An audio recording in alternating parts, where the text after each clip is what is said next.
धन्यवाद सरस्वती मैया। अब रावण हमारी पूंछ में नहीं अपनी लंका में आग लगाएगा। पूरी लंका में हनुमान जी को घुमाया गया, राक्षसों ने घुमाया। हनुमान जी ने इतनी लंबी पूंछ कर दी अपनी, पूरी लंका का कपड़ा तेल घी खत्म हो गया। आपको बताऊं भैया, राक्षस अपनी अपनी घर में जाते थे, घर से नया कपड़ा लाते थे। हनुमान जी कहते थे देखो ब्रांडेड कपड़ा है, ब्रांडेड नया कपड़ा है, ये हमार घर ये कपड़ा हम लाए हैं, ये तुम्हारे पूंछ पे लपेटा जाएगा, अभी अभी पता चलेगा तुमको। हनुमान जी कहते थे लपेटो लपेटो लपेटो, घर दिखाओ लपेटो। जो जो इस अग्निकांड में चंदा बांट रहा है उसके उसके घर का जीपीएस लोकेशन हम सेट कर रहे हैं यहाँ पर। एक बार आग लगने दो, जे जे चंदा देले बाउकरी घर हम प्रसादी देवे आए। पूरे नगर का कपड़ा तेल घी खत्म हुआ। नगर में घुमाकर कपियों ने आग लगा दिया पूंछ में। पावक जरत देखी हनुमंता, भयं परम लघु रूप तुरंता। निबुक चढ़े कपि कनक अटारी, भई सभी निशाचर नारी। हनुमान जी शिखर पर चढ़े और विराट रूप धारण कर लिए। हवाएं बहने लगी और उलटी पलटी लंका सब जारी। जिसके जिसके घर से चंदा आया था हनुमान जी उसके छत पर कूद जाते थे। आग पकड़ ले, फिर दूसरा छत पर। विभीषण जी के घर पर नहीं गए। क्यों नहीं गए? विभीषण जी कोई चंदा नहीं दिए थे। हनुमान जी बोले चंदा नहीं दिए तो प्रसादी क्यों देना इनको? एक विभीषण कर गृह नाही, समुद्र में कूद कर अग्नि को शांत करके हनुमान जी महाराज सीता मैया को भरोसा दिलाकर और चूड़ामणि मां से लेकर हनुमान जी भगवान के पास आए और आकर भगवान को पूरी सूचना हनुमान जी ने दी। राम जी ने प्रश्न किया हनुमान जी, केहु कहु कपि रावण पालित लंका, केहि विधि दहेउ दुर्ग अति पंका। हे हनुमान जी, आपने रावण की लंका में कैसे आग लगा दी, कैसे समुद्र पार कर लिया? हनुमान जी बोले प्रभु मैंने कुछ नहीं किया। राम जी बोले किसने किया? हनुमान जी बोले करते हैं मेरे राम जी। कौन करते हैं मेरे राम जी, और मेरा नाम हो रहा है। मेरा आपकी कृपा से सब काम हो रहा है। मेरा आपकी कृपा से सब काम हो रहा है। अरे रे सब काम हो रहा, अरे रे सब काम हो रहा।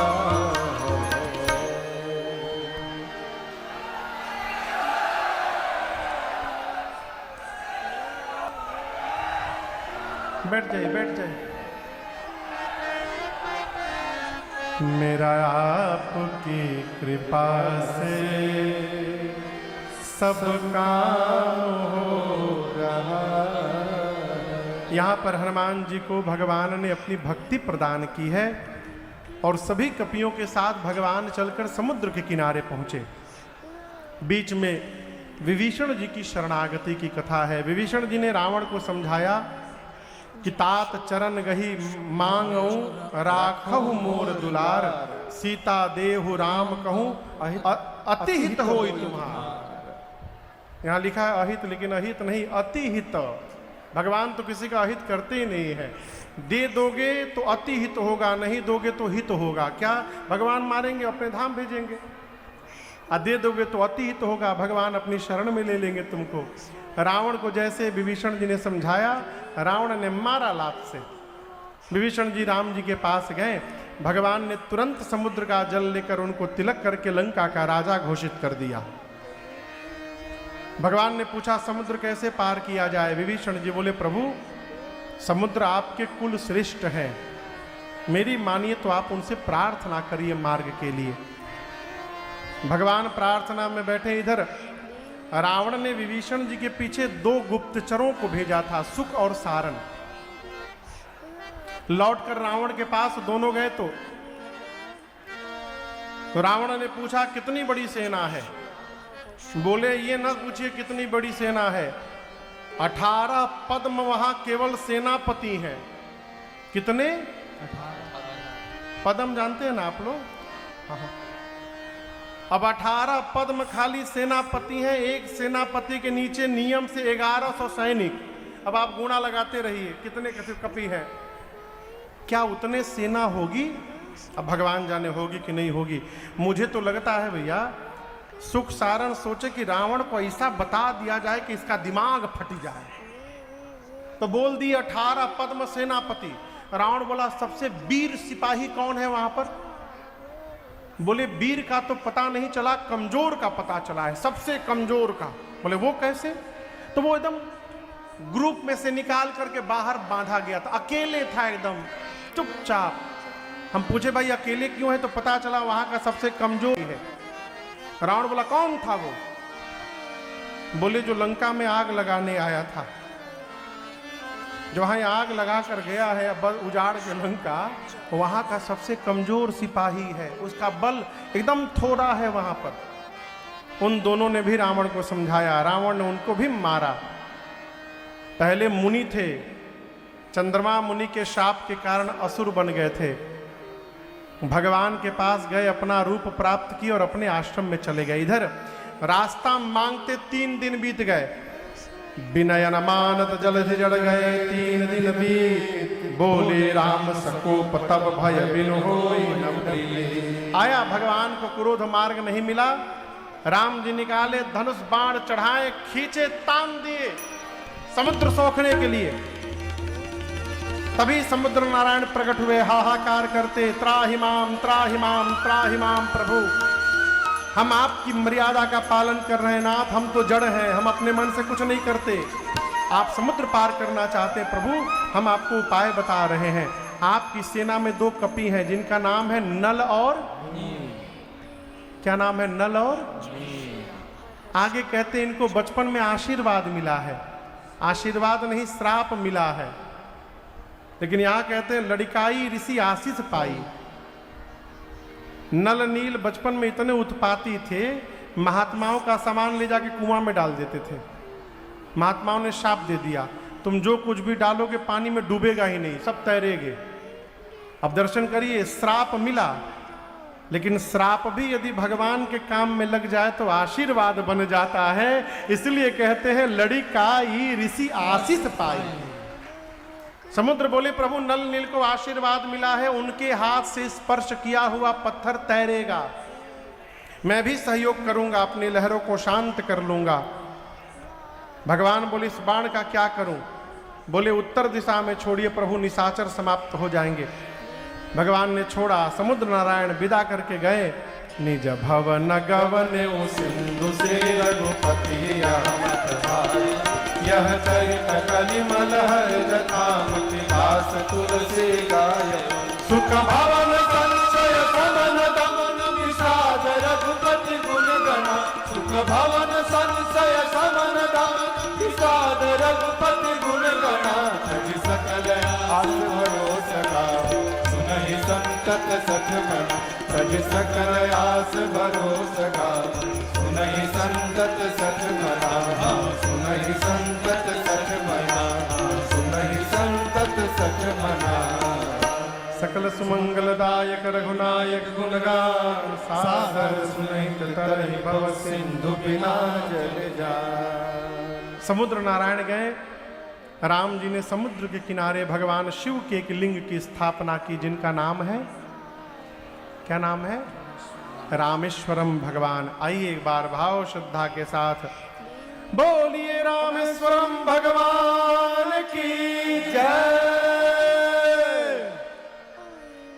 नल नील के सहयोग से सेतु बंधन हुआ है। भगवान समुद्र पार करके सभी कपियों के साथ लंका में सुबेल नामक पर्वत की तलहटी में पहुंचे हैं। अंगद को शांति दूत बनाकर रावण को एक और अवसर दिया गया। रावण माना नहीं, युद्ध प्रारंभ हो गया। पहले दिन के युद्ध में रावण की आधी सेना मार दी गई। दूसरे दिन लक्ष्मण जी को शक्ति बाण लगा। लेकिन हम आपसे एक बात कहें, ऐसा बिल्कुल न समझिएगा कि संजीवनी बूटी आती तभी लक्ष्मण जी जगते।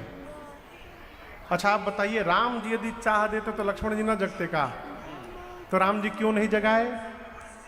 लक्ष्मण भैया 14 साल से राम जी की सेवा में दिन रात जगे थे। 14 साल।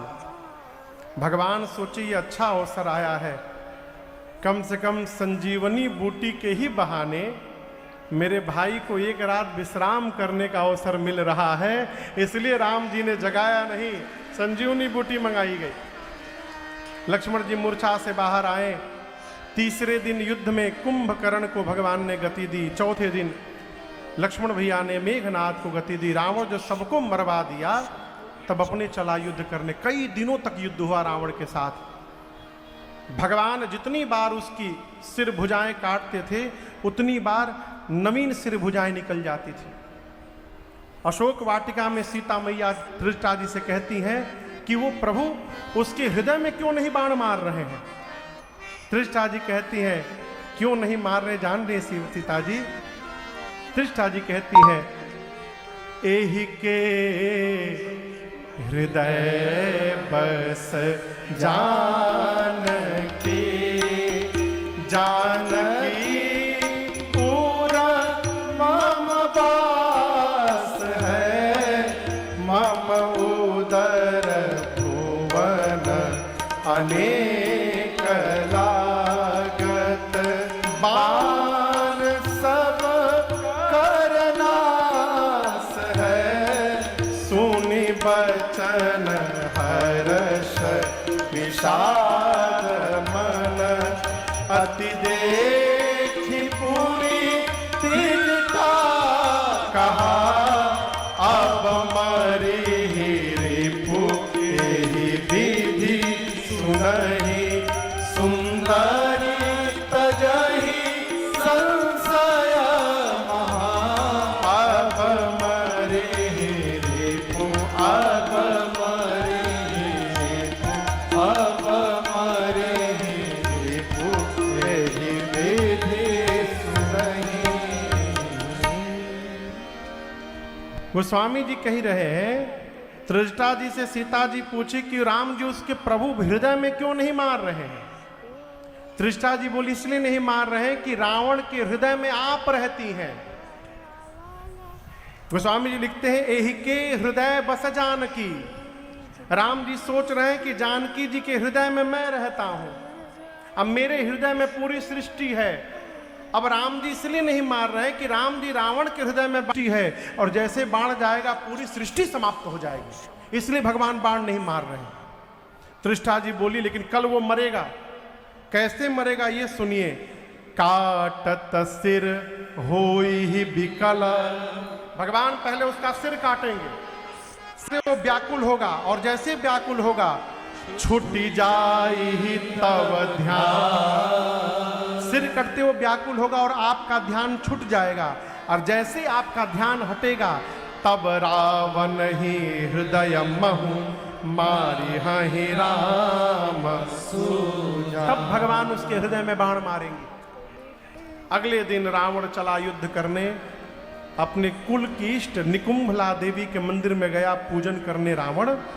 तो जाकर क्या देखता, दृश्य देखते रावण समझ गया कि आज मेरे जीवन का अंतिम दिन है आज। तब भी उसी आवेश में पहुंचा युद्ध करने। भगवान बार बार सिर भुजाएं काटते हैं, बार बार सिर भुजाएं निकल आती हैं। विभीषण जी ने कहा प्रभु ऐसे नहीं मरेगा, इसके नाभि में अमृत कलश है, जब तक आप उसको सोखिएगा नहीं ये मरने वाला नहीं है। भगवान अब तक 30 बाण चलाते थे, अब राम जी 31 बाण निकाले। कितने बाण? 31। चढ़ाकर धनुष पर भगवान ने खींचकर छोड़ दिया।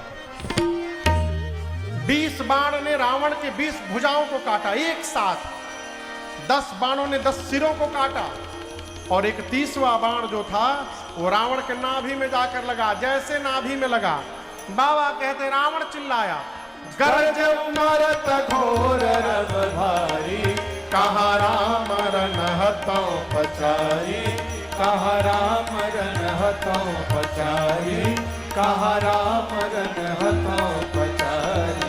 जोर से चिल्लाया रावण, कहाँ है राम, अभी दौड़ाता हूं। इस प्रकार रावण के भी मुख से मरते समय राम शब्द का उच्चारण हो गया, और रावण का तेज भगवान के मुख में प्रवेश कर गया।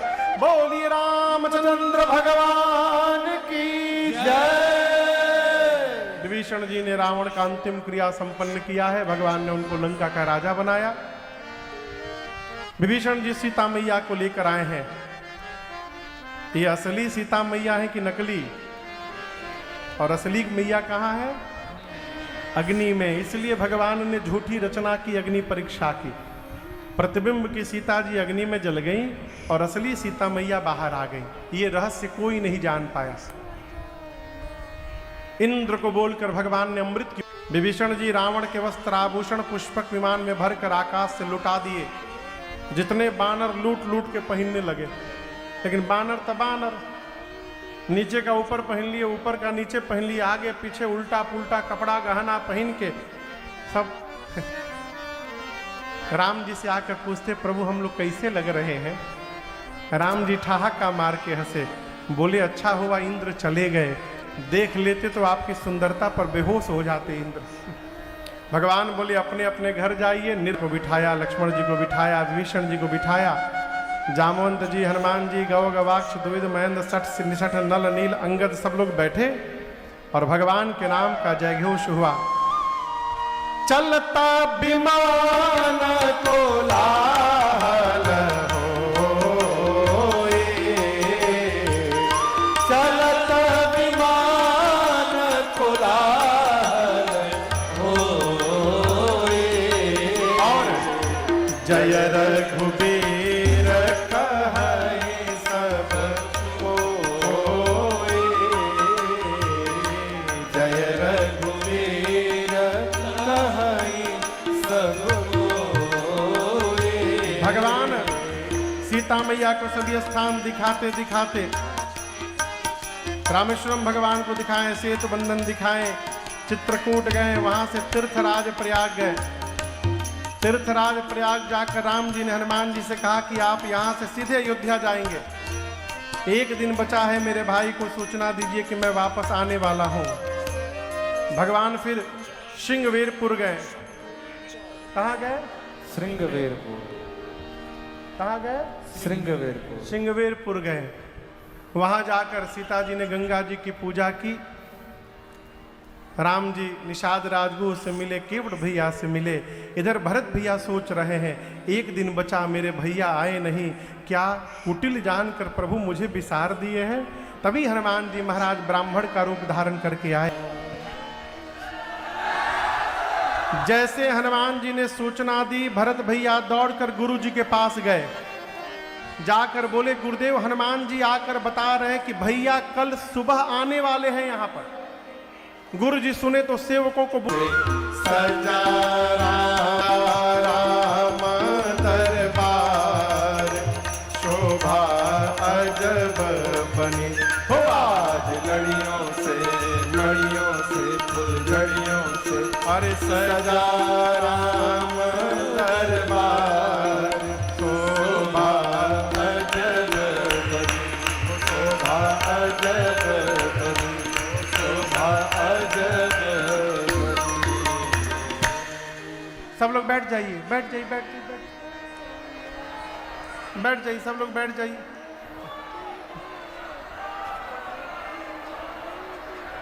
पूरी अयोध्या दुल्हन की भांति सज गई। भगवान पुष्पक विमान से अयोध्या में उतरे हैं। उतरकर भगवान ने पुष्पक विमान को कुबेर के पास वापस भेजा है। राम जी लक्ष्मण जी दौड़कर धाई धरे गुर चरण सरोह, गुरुदेव भगवान के चरणों में दंडवत प्रणाम करते हैं। राम जी गुरुदेव ने उठाकर हृदय से लगाया। राम जी ब्राह्मणों को प्रणाम किए और अब भरत भैया ने दौड़कर गुरुदेव भगवान को, राम जी को दंडवत किया है। बरबस उठाकर प्रभु ने हृदय से लगाया। चारों भैया एक दूसरे से मिले हैं। जिस समय राम जी भरत जी को गले लगा रहे थे ना, अयोध्यावासी सोचने लगे काश राम जी इसी प्रकार हमको भी एक बार गले लगा लेते तो कितना आनंद हो जाता। गोस्वामी जी कहते उस समय राम जी अमित रूप प्रगटे ते ही काला, भगवान अनेकानेक रूप में प्रकट हो गए और जो जिस योग्य था उस योग्य बनकर भगवान ने उसको गले लगाया। इस रहस्य को कोई नहीं जान पाया। सबको यही लग रहा था कि भरत जी से मिलने के बाद राम जी ने हमको ही आकर अपने गले लगाया है, भगवान पूरी अयोध्या से मिल लिए। गुरुदेव भगवान का परिचय कराते हैं मित्रों से। ये गुरु वशिष्ठ कुल पूज्य हमारे। राम जी कहते हैं हमारे गुरुदेव भगवान हैं। मित्रों से कहते हैं आपको लग रहा होगा कि मैंने निशाचरों को मारा, मैंने नहीं मारा, इनकी कृपा दनुजरन मारे। गुरुदेव भगवान की कृपा से मैंने निशाचरों का अंत किया। मित्रों का परिचय कराया। गुरु जी से कहते हैं गुरुदेव ए सब सखा सुना हूं मुनि मेरे। गुरुदेव ये सब मेरे सखा हैं। भय समर सागर कहाँ बेरे। बेरे कहते हैं लकड़ी को जोड़ जोड़ कर जो छोटी नाव बना ली जाती है, छोटी मोटी नाला नदी पार करने के लिए, उसको बेरा कहते हैं। राम जी कहते हैं कि बेरे से तो नदी पार किया जाता है, लेकिन मेरे ऐसे गुरुदेव कि युद्ध रूपी समुद्र को पार कराने के लिए मेरे सखा मेरे लिए बेरा बन के वहां पे खड़े थे। यदि मेरे मित्र न होते तो मैं युद्ध जीत नहीं पाता गुरुदेव। राम जी जानते हैं कि मां कैकेयी लज्जित हैं, इसलिए राम जी सबसे पहले कैकेयी मैया के पास गए, जाकर अनेक प्रकार से उनका प्रबोधन किया है। गुरु आज्ञा लेकर राम जी ने तीनों भाइयों को अपने हाथ से स्नान कराया। भरत जी, लक्ष्मण जी, शत्रुघ्न जी, उनके जटाओं को सुलझाया है राम जी ने, स्नान कराया, दिव्य वस्त्र आभूषण से सजाकर तैयार किया। इधर सीता मैया को माताएं स्नान करके सजाई हैं, तैयार की हैं। राम जी जब 14 साल बाद वस्त्र आभूषण पहनकर आए हैं